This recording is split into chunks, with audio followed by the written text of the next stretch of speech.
Most toxic behavior doesn't start loudly. It doesn't look like shouting, insults, or obvious cruelty. Most of the time, it sounds reasonable, almost harmless. It sounds like questions, casual ones, ordinary ones, the kind you don't immediately defend yourself against. But afterward, something feels off. You replay the moment in your head. You feel uneasy, smaller, unsure. Like you did something wrong, even though you can't explain what. That's not accidental. Some questions aren't asked to understand you. They're asked to quietly shift the balance away from clarity and towards self-doubt. Let's talk about a few of them and how to respond in a way that keeps you grounded instead of reactive. Question 1. Are you sure you're not overthinking this? This usually appears when you sense something isn't right. You noticed a pattern. You felt dismissed. You picked up on a tone that didn't feel respectful. Instead of curiosity, you're met with this question. Now the attention moves away from what happened and lands on your mind. You start second-guessing yourself. Maybe I imagined it. Maybe I'm reading too much into things. But noticing discomfort isn't overthinking. It's awareness. A calm response could be, I've thought about it and this is how it feels to me. You're not trying to convince them.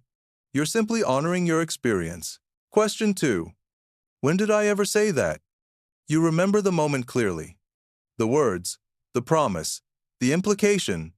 But when you bring it up, they look confused, or dismissive, or slightly amused. Now you're explaining yourself instead of addressing the issue. And the longer this goes on, the more drained you feel trying to prove something you already know happened. That shift matters. A steady response might be, You did say that. That's how I remember it. No arguing. No defending every detail. You're allowed to trust your memory without turning it into a courtroom discussion. Question 3. Why are you making this such a big deal? This one often shows up after you finally speak up. You share that something bothered you. You name a boundary. And suddenly, your reaction is framed as the problem. You feel pressure to downplay your feelings, to stay quiet, to keep the peace, even at your own expense. A grounded response could be, It matters to me, and that's why I'm saying something. You're not demanding agreement. You're stating significance. That alone is valid. Question 4. Can't you just take a joke? This question hides behind laughter. Something personal is said. Something that hits a nerve.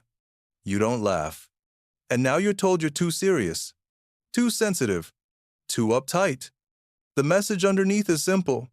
Your discomfort is inconvenient. A clear response might be, I'm okay with jokes. That one just didn't feel okay to me. No accusation. No escalation. Just clarity about where the line is for you. Question 5. After everything I've done for you? This one usually appears when you stop overgiving. When you say no, when you choose yourself, when you step out of a role that benefited someone else, past kindness is suddenly brought up like a debt, as if support was given with conditions you never agreed to. A balanced response sounds like, I appreciate what you've done, and I still need this boundary. Gratitude doesn't cancel your right to protect yourself. Care doesn't require silence or self-erasure. This is the quiet truth. Healthy people ask questions to understand, to connect, to learn. Unhealthy dynamics use questions to redirect, to blur responsibility, to make you doubt your own reactions. So when a question leaves you feeling smaller instead of clearer, pause.